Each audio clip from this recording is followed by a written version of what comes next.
Ladies and gentlemen, welcome to Omnigram. Just forgive me that today I will not be able to walk around while videoizing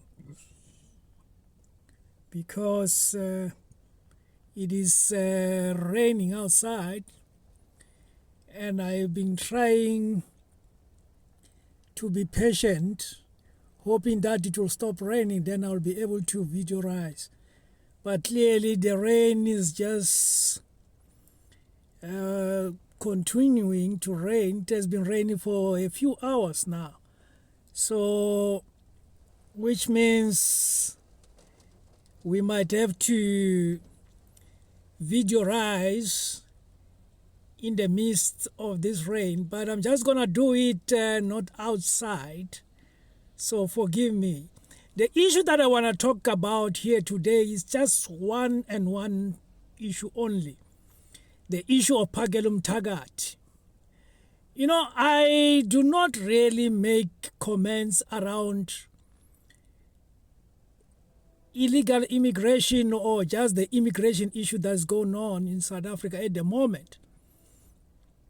For me, we have a lot of YouTubers who are actually keeping us abreast or informed about some of the things that are going on. However, I've been making some comment, like typing some comment, asking even some questions, making even my own statements of what I think of the issues around immigration. However, I have been staying clear of making videos around the immigration issue or the protests around illegal immigrants. I mean, from semantics, etymology, and anything in between around issues of immigration. I mean, to me, I've tried my best to stay clear. But when the issue of the meeting between the President of the Republic of South Africa, Mr. Cyril Ramaphosa, and Phakel'umthakathi, Ngizwe, and the other two chaps that appeared with him on their pics, I thought I should make one or two points. Number one, I mean, this is politics. I think Phakel'umthakathi is not a politician as such. I mean, he's somebody who just grew up in the rural areas who never really looked at politics at the national level in that way or got involved in national politics like he has done now. I mean, sometimes when you listen to Phakel'umthakathi, you'll cringe, because some of the things that he says are really narcissistic, so to speak. I mean, he will speak about women in a way that is demeaning, to say the least, or to put it mildly. I mean, but the point that you cannot take away from Phakel'umthakathi is that he was able to mobilize a number of people in KZN specifically, to be part of the protests that were taking place, particularly men. As for Jacinta was able to mobilize people, yes, men and women, but you didn't have the multitude of men that swamped some of the areas, to participate in the marches of March and March. And let me make this point that March and March is not a baby of Phakel'umthakathi. Phakel'umthakathi is having his own organization, of men insizwa, nensizwa, something like that. It's a foundation. So it's a little bit different. Actually, it's different from March and March. But when March and March started mobilizing people around the issue of illegal immigration, Phakel'umthakathi came to join. The leader of March and March is Jacinta, and he's having his own team. It's an organization that I view as I would say, working democratically. But Phakel'umthakathi, he appears to be somebody who's want to behave like a feudal lord, like somebody from the olden system of feudalism, who believe that if you are the head of a mabutho, you are the head, you can even whip people. I've seen him whipping people in public with a shambok, which really, it's a little bit backward, so to speak. But I think when Phakel'umthakathi met with the president and without informing the leader of March and March, which has been in the forefront, who has been in the forefront of mobilizing people around the issue of illegal immigration, it created a tension between the two. Whether Phakel'umthakathi admits it or not, there is a tension between the two. When the date was announced by Phakel'umthakathi of the 30th, Phakel'umthakathi kept on hammering it to everybody to know that he is the one who came up with the date. He doesn't have that collective leadership approach to mobilization of the masses. He believes that if he has said something, it must be adopted and agreed by everybody, and they must follow him, which is very dangerous, because this is how dictators actually develop.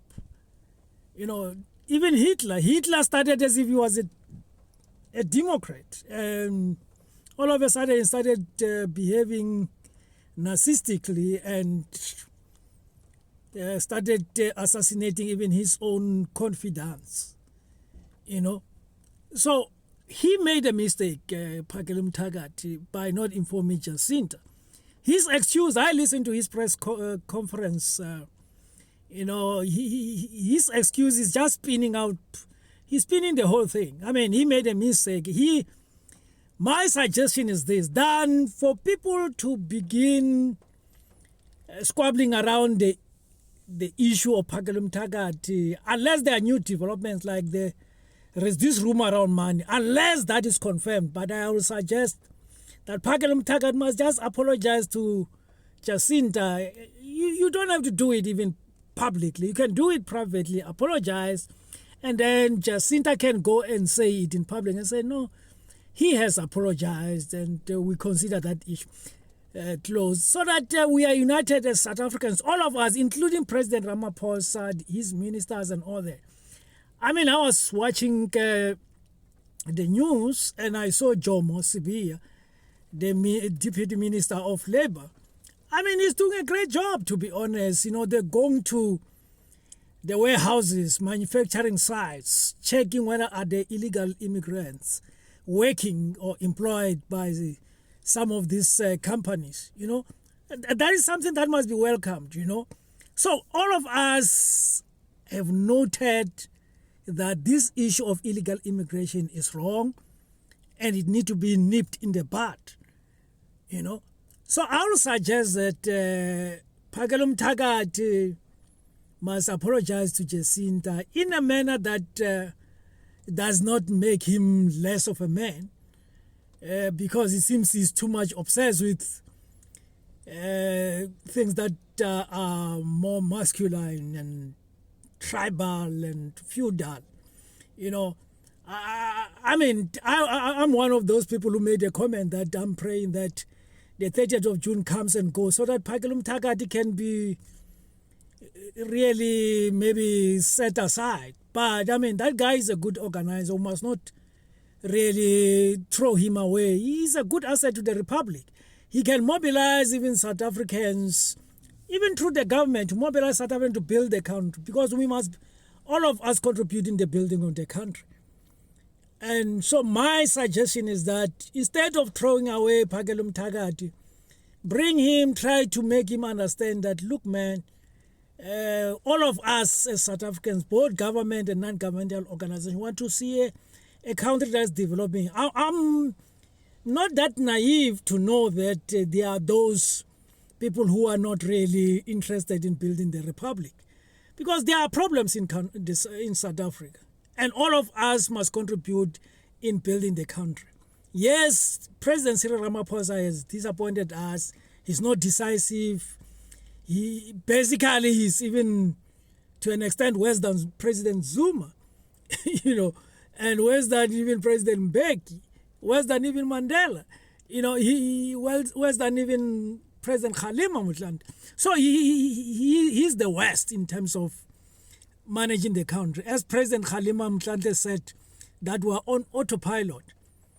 I mean, really, this is disappointing, the manner in which he's running the country, But that as it may, we need to make sure that all of us as South Africans will unite and move together, lockstep. All of us marching forward together, building this country to what we want it to be. I mean, I've seen Johannesburg. I visited South Africa last year. I mean, I was disappointed to see the traffic lights were just damaged on the ground. Some of them were not working. It was very embarrassing. I mean, I used to live in Plegori in Randburg. I mean, I was disappointed when I went there. Randburg, it's like a ramshackle of a city. It's just damaged. The infrastructure is collapsing. Everything, the buildings. I saw even some clothes hanging in some of the offices where I used to work. I mean, Joburg, it's disappointing now. And it used to be one of the good places. I mean, I used to live in Newville in the 1993s, when people from exile were coming to South Africa, coming back home. I mean, Newville was beautiful. I mean, those who know Albane Court, I used to live in Albane Court, not far from Rocky Street, Hillbrow was beautiful. And at the time, Brenda Fassie was still somebody that you'll find around the Newville areas there. I mean, I used to visit Hillbrow. Two of my friends used to stay there. I'll go there and I'll just walk, even at night. I mean, I used to walk and you wouldn't have to worry much about crime and all that, But now it's a different story. It's a different story altogether. I mean, Johannesburg is collapsing. So, Phakel'umthakathi, we need you. Jacinta, we need you. We need everybody. Even President Cyril Ramaphosa, with his weaknesses. Wake up, my man. Wake up, President Cyril Ramaphosa, and do something about this country that we'll all love. And let's build it together. I'm signing off. That's Omnigram. Bye.